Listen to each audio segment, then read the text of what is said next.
Le premier épisode de La jeune fille du crépuscule de Amnésie commence avec Momawe Okanoji, qui a été vue dans l'enquête paranormale. Le club Okanoji tient un petit journal. Elle l'emporte avec elle, pour écrire des notes sur les rapports non confirmés et les histoires de fantômes qui l'intéressent. Son attention, elle finit par se fendre la pointe de son crayon et frappe son charme de chat qui commence à bouger, alors qu'il cherche un taille-crayon dans son dos. Okanoji se parle la plupart du temps à elle-même et compose des notes, et quand elle regarde ailleurs, quelque chose d'autre commence à bouger, le porte-clés lui vole dans la figure, mais elle ne le remarque pas et sa tasse de thé plane. Enfin elle tend la main pour prendre son thé et remarque qu'il a été déplacé et elle reconnaît qu'il y a un fantôme dans la pièce, et c'est alors que Teishi entre et Okanoji commence à lui dire qu'il y a un fantôme dans la pièce, et d'après l'expression de son visage, il semble qu'il le sait déjà.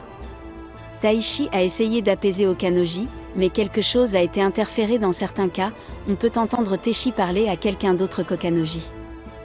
Mais Okanoji croit qu'il accomplit une sorte de rituel, parce que apparemment des choses aléatoires commencent à lui arriver, et c'est alors que Kittie se promène et ils commencent tous à parler et on peut entendre Kittie se parler à elle-même. Alors Okanoji devient bamboozled ainsi, ils commencent leur enquête sur l'ascenseur, certaines rumeurs prétendent que l'ascenseur continue de bouger, même s'il n'est plus utilisé par l'école. Et que s'il vous attrape, vous serez envoyé dans les souterrains du crime, alors que se passe-t-il ? Ensuite, Teiji est poussé dans l'ascenseur et Yuko est vue en train de frapper Taishi, alors qu'Udea et Okanoki se rendent à l'étage où l'ascenseur s'est arrêté pour récupérer Taishi. L'épisode revient ensuite au début pour montrer ce qui s'est réellement passé. Il s'avère que Yuko est la cause de tout, Yuko est le fantôme, donc en fait, l'épisode entier est rejoué avec Yuko dans le tableau. C'est assez amusant, elle fait ce genre de choses parce qu'elle est attirée par Teishi et qu'elle ne veut être qu'avec lui. Deji lui demande sur sa solitude et pourquoi elle fait tout ça. Mais comme Yuko n'a aucun souvenir de son passé, elle ne peut pas répondre à ces questions. Yuko a fini par persuader le Isehashi de toucher sa poitrine, lorsque la porte s'ouvre pour laisser place à Okanoji et Kittie. Okanoji, qui est le seul à ne pas voir Yuko, l'équipe d'investigation se réunit et se dirige vers une colline, où ils ont découvert la tombe de Yuko. Okanoji s'en va en disant que la personne qui a fait cette tombe devait adorer Yuko, ce qui bouleverse Yuko qui écarquille les yeux et donne un coup de pied dans la tombe, provoquant la folie d'Okanoji. Teishi a déclaré que Yuko était le sujet de la première histoire de fantôme de l'école et que Yuko était celle qui avait essayé de le posséder, et l'épisode se termine, ainsi que le second épisode commence avec Teishi, expliquant comment il a compris tout, puis il découvre une porte qui mène à la salle du club, il regarde autour de lui, il commence à marmonner des choses pour lui-même et de nulle part, un miroir apparaît devant lui. Yuko apparaît et lui fait peur, ils décident tous les deux d'aller faire un tour dans l'école. Yuko lui pose toutes sortes de questions et soudain c'est âgé qui commence à avoir une série de visions et de souvenirs dans sa tête, ainsi que le tintement d'une cloche. Malgré ces visions, Isehashi continue à marcher avec elle. Yuko lui dit qu'elle souffre d'amnésie et qu'elle n'a ni rancune ni regret. Elle embrasse également Teishi sur le front, pour qu'il soit marqué à jamais par elle, ce qui signifie qu'il ne pourra jamais l'oublier maintenant. Taishi lui demande si elle veut commencer à le tourmenter et elle s'en va en lui racontant une histoire, qui est assez étrange en tout cas. Elle essaie d'expliquer que c'est l'histoire d'une fille qui est morte dans l'enceinte de l'école et que son corps est toujours à l'école et tout le campus est tourmenté. Teishi demande si l'histoire parle d'elle. Ce à quoi elle répond peut-être, il commence à se demander si son corps est toujours en vie et il fait l'expérience de ses visions une fois de plus. Une voix étrange lui dit quoi qu'il arrive, si tu te tiens directement en face d'elle, ne regarde pas par-dessus ton épaule, car si tu le fais, le fantôme va t'attirer et te piéger dans le miroir pour toujours. Donc pendant que cette voix dit ça, tout le premier et le second épisode sont joués à l'envers, tu penses que c'est un peu effrayant, quand tu apparais devant l'escalier et que tu dis que tu l'as vu, même si je t'ai dit de ne pas le faire. Elle est assise là, à chanter et pleurer en disant que Teishi avait vu tout son corps, puis l'épisode revient avec Teishi, qui explore l'histoire de l'école, il explique que l'école a été construite au sommet d'une montagne, où il y avait une tombe, il s'avère qu'il lisait un livre sur l'école. C'est alors que Yuko commence à l'embêter, elle tombe sur lui et lui demande de la toucher. Okanoji est entré et a dit à Teishi que le fantôme de Yuko essaie de la tuer. Laissant à la fois Teishi et Yuko surpris, Okanoji demande à Teishi de l'aider avec son problème et Teishi perd son sang-froid et demande à Yuko ce qu'elle doit faire. Okanoji, de son côté ne peut pas te voir par. Tout ce qu'elle voit c'est Taichi qui se parle à lui-même. Okanoji continue de s'éloigner de la classe, son charme s'envolant de sa main, les papiers sont retournés pour révéler le devoir, qu'elle vient de découvrir que le charme est un faux. Quand elle lève les yeux, elle voit le fantôme honnêtement. Cette frayeur m'a fait bondir, Taichi la poursuit et l'attrape en essayant de fuir, la musique devient plus intense et réelle, quand Taichi sort le vrai charme et le révèle à Okanoji. L'esprit apparaît et Yuko dit quelque chose et l'épisode s'achève sur un air de silence. Dans cet épisode, Taichi reçoit une lettre qui lui demande de rencontrer l'expéditeur et cela a quelque chose à voir avec Yuko. Taichi arrive au point de rencontre, il s'avère que l'expéditeur est Kirie. Taichi est prévenu d'éviter Yuko, c'est un fantôme maudit qui l'emmènera au loin s'il baisse sa garde. Taichi se souvient des commentaires de Yuko, concernant les gens qui la voyaient d'une manière différente. Il commence à douter de lui-même et croit alors qu'il voit Yuko comme une jolie fille. Elle peut en fait être une bête comme ça. Yuko apparaît avant Taichi, elle l'attendait dans la chambre pendant tout ce temps, mais ses vêtements sont mouillés de la pluie, alors les deux vont à l'infirmerie pour se sécher. Yuko est soulagée par ce qu'elle voit dans le miroir. La mystérieuse fille à la mini-jupe apparaît alors et explique à Yuko qu'elle voit des cheveux noirs dépérissants, une peau pourrie, une grimace perverse, des seins de vieille dame tombant. Elle ose regarder Yuko maintenant et son opinion d'elle a changé. Taichi est sauvée par la fille mystérieuse de Yuko, qui maintenant l'aide comme l'enfer, et montre qui elle est vraiment. Elle est Kitie, c'est une parente de Yuko, elle a d'abord vu Yuko comme la jolie jeune fille pâle. Mais un jour, elle a commencé à voir Yuko, dans sa vraie forme grotesque, quand Yuko les rattrape, Taichi discute du cadavre de Yuko avec Kitie et le couple s'enfuit. Taichi transporte Kitie à l'endroit où se trouve le corps de Yuko. Elle est sur le point d'ouvrir les escaliers, Kitie est terrifiée et s'enfuit au sous-sol. Yuka demande à Taichi de la regarder, mais il est réticent. Elle admet qu'elle est devenue beaucoup plus heureuse, quand elle a enfin rencontré quelqu'un qui pouvait la voir. Elle apprécie le temps qu'elle a passé avec Taichi. Taichi empêche Yuko de décider, de le quitter et reprend les interactions quotidiennes avec elle, mais pour que Taichi puisse mieux comprendre Yuko, il a besoin de regarder de près son squelette que Yuko, toujours complètement nue, essaie d'empêcher Age de le faire. Taichi entre dans la cave et voit Kitie en sanglots, il examine le cadavre de Yuko avec elle et découvre que sa jambe est fendue. TDA montre alors quelque chose, c'est un temple qui confirme les rumeurs selon lesquelles l'école a été construite au sommet d'un sanctuaire. Kiria commence à avoir des doutes sur le fait que Yuko soit hantée. Les deux se lèvent à nouveau, les choses semblent revenir à la normale, mais Yuko n'aime toujours pas Kitie.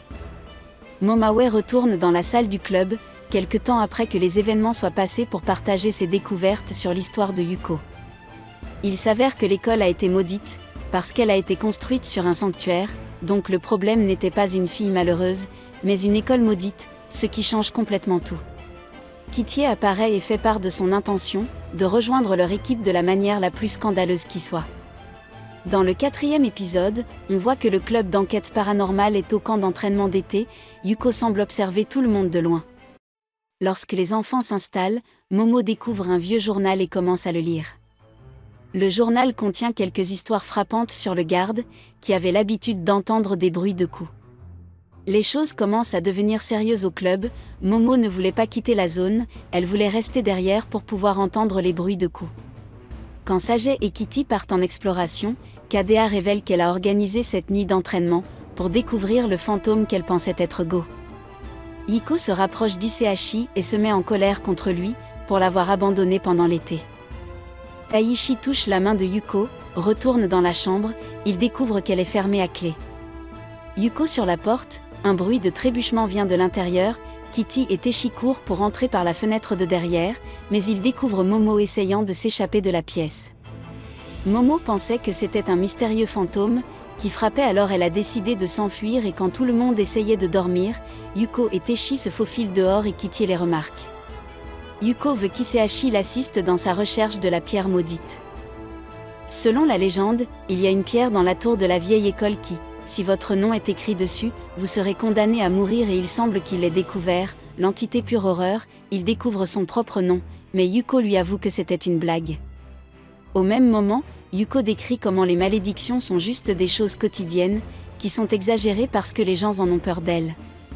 Il n'y a pas de malédiction qui frappe un bruit ou une pierre. Seulement Yuko qui est rusé et maintenant avec ça, l'épisode se termine. Cet épisode commence avec le dialogue de Kudea demandant pourquoi, mais ensuite on voit ce qui semble être Yuko habillée comme une femme de chambre. C'est l'heure du festival de l'école. Teishi est vu en train d'installer une maison hantée, à la demande de Yuko, après avoir su ce que Teishi a fait. Kitty se met en colère et tire Okanoji par le poignet. Et essaie de la traîner dehors et de le mettre en colère. Elle continue à marcher, parce qu'elle est tellement enragée, qu'Okanoji a dû crier pour qu'elle s'arrête et elle se perde. Kitty veut aller dans l'ancienne salle des sciences pour trouver des objets, pour embellir la maison hantée. C'est exactement ce qu'Okanoji veut faire, mais on lui dit d'arrêter. Okanoji essaie d'expliquer qu'entrer là-dedans est dangereux à cause du modèle anatomique sans pitié. Kitty déverrouille la porte et Okanoji hurle, alors qu'elle commence à expliquer que l'histoire raconte que les modèles sortent la nuit, à la recherche de leur cœur disparu. Quand le concierge travaillait la nuit, il a senti la présence de quelqu'un derrière lui. Il se retourne et apprend que c'était le mannequin. Le concierge meurt le lendemain matin avec le cœur arraché. Après avoir trouvé la maquette, Kitty et Okanoji cherchent la maquette du cœur, mais ils n'ont pas réussi à le trouver. Kitty s'habille pour une sorte de spectacle des années 80. Montage chaud après s'être regardée dans le miroir, Kitty réalise qu'elle ressemble exactement comme vous allez à cela, elle devient triste et s'en va sans le savoir, droit dans la maison hantée, puis Yuko demande à Kudea si elle se déteste, parce qu'elle ressemble à Kitty et commence à lui crier dessus et à lui dire qu'elle ne veut pas lui ressembler, parce qu'elle est morte. Alors Kadea sort en courant de la maison hantée et finit par tomber sur Teishi, elle demande à Teishi pourquoi il aime tant Yuko. Ce à quoi elle répond que lorsqu'il s'agit d'amour, je ne me soucie pas de savoir si une autre personne est un fantôme. À la suite de sa réponse, Kudea éclate de rire, Yuko déverrouille alors la porte et Kadea essaie de la pousser hors du chemin, avant de la refermer derrière elle.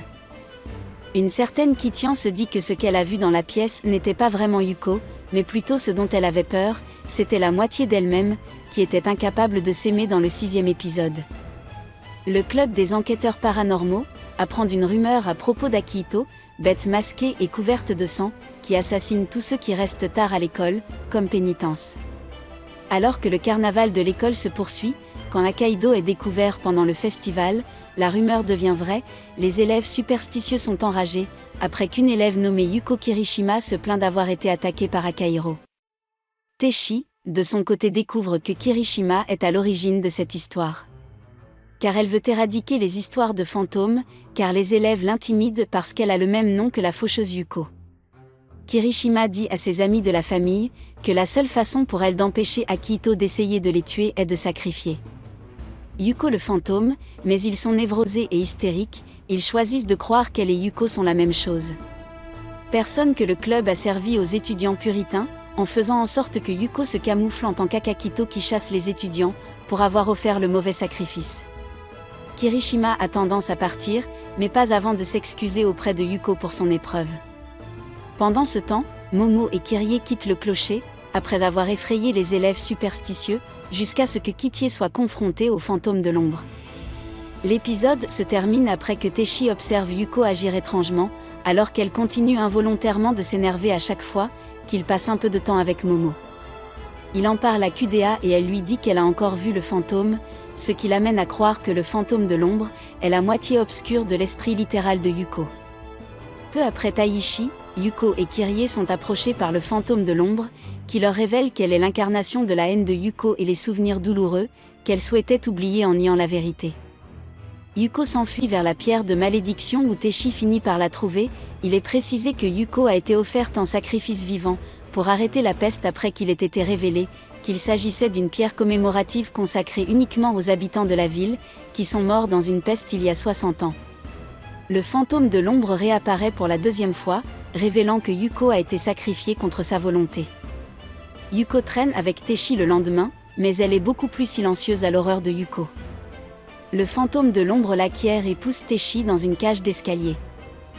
Une fois guéri et enveloppé dans des bandages, Teishi retourne dans la salle du club, il est surpris de voir Yuko qui ne semble pas se souvenir de son visage, il dit à Isehashi de la laisser tranquille en choisissant de croire qu'elle lui a pardonné d'avoir causé sa détresse.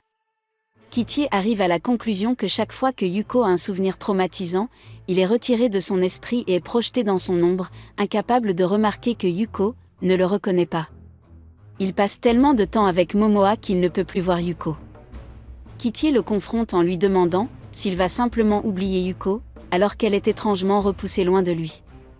Taichi se souvient de Yuko et de ses émotions pour elle. Après avoir parlé avec Momoa et essayé de lire son journal de bord sur le club, il se précipite dans la salle du club et attire Yuko à son endroit préféré, en lui racontant le temps qu'ils ont passé ensemble et en lui avouant son amour pour elle.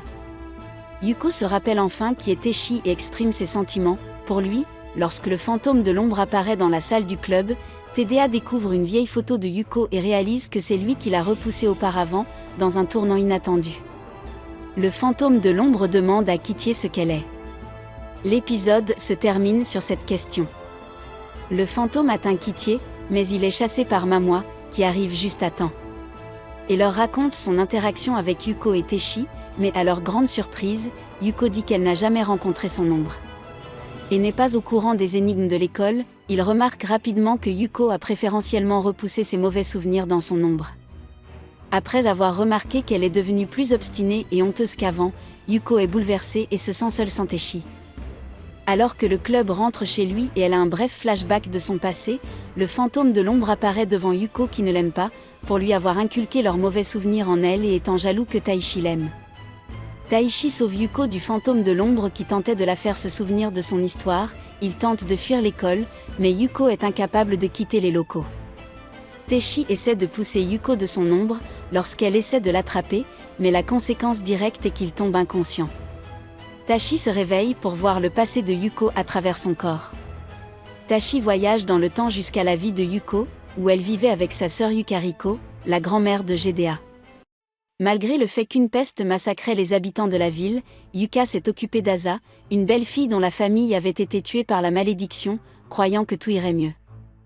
Yukuriko et Yuko, de leur côté, entendent une réunion entre les têtes pensantes de la ville, qui croient que la peste est une punition des dieux pour avoir construit l'école, sur un sanctuaire destructeur pour plaire aux dieux.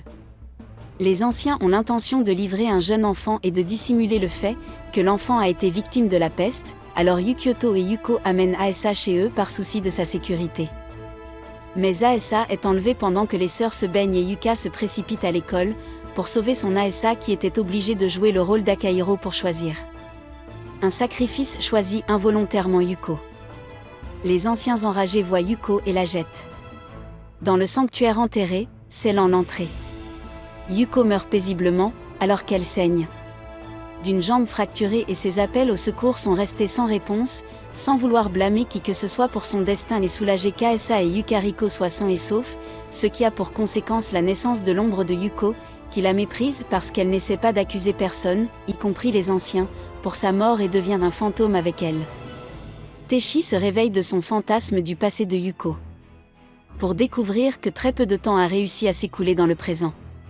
Le fait de toucher la main d'Echi fait revenir des images d'elle et Yuko est incapable de le percevoir ou de l'entendre. Teiji envisage abandonner, mais il est giflé par Kudea pour avoir essayé d'oublier Yuko. Teiji a eu l'idée de demander à Kitty de le laisser voir Yukariko, le président de l'école, tout en communiquant avec Yuko à travers le journal de bord du club. Yukariko dit à Liseashi qu'elle aussi peut voir l'ombre fantôme et les anciens qui sont morts de folie. Après l'avoir vu, Taichi utilise cette information pour vous inciter à aller le voir en profanant la salle du club, qui a aussi tendance à attirer le fantôme de l'ombre. Taichi dit à l'ombre de Yuko qu'il a vu l'histoire quand il l'a touchée, mais elle le confronte avec colère en lui demandant comment il peut comprendre sa souffrance et son chagrin.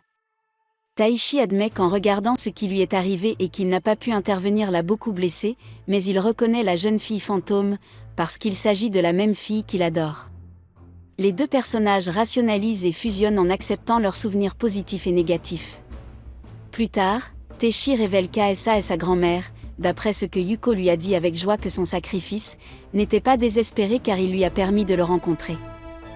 L'hiver arrive et le club apprend que Yukarika a été découvert et enterré correctement, le corps de sa sœur. Yuko s'arrange pour que Taichi va à un rendez-vous dans l'école, pendant que la salle du club est fermée, jusqu'à ce que l'école puisse déplacer le lieu saint. Taichi commence à se demander pourquoi Yuko est si catégorique à propos de ce rendez-vous, jusqu'à ce qu'il découvre la vérité. Son dégoût le regret qui gardait son esprit sur Terre et son esprit passe dans l'autre monde. Teishi fait adieu à Yuko et lui fait des bisous.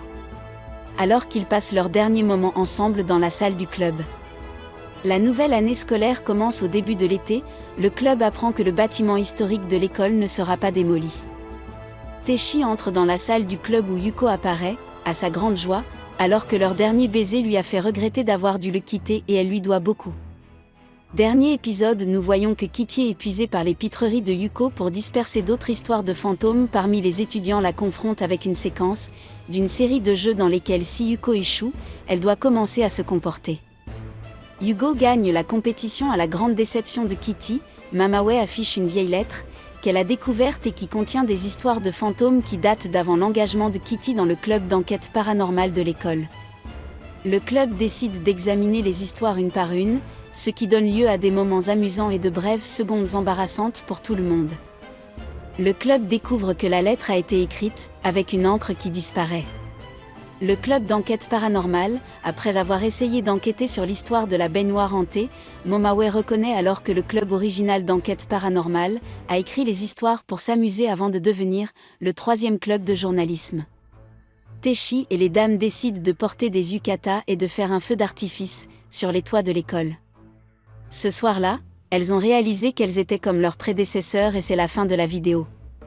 Comme toujours, si vous avez aimé ce que vous avez vu, abonnez-vous à la chaîne. Je vais mettre en ligne beaucoup de vidéos comme celle-ci, alors à la prochaine.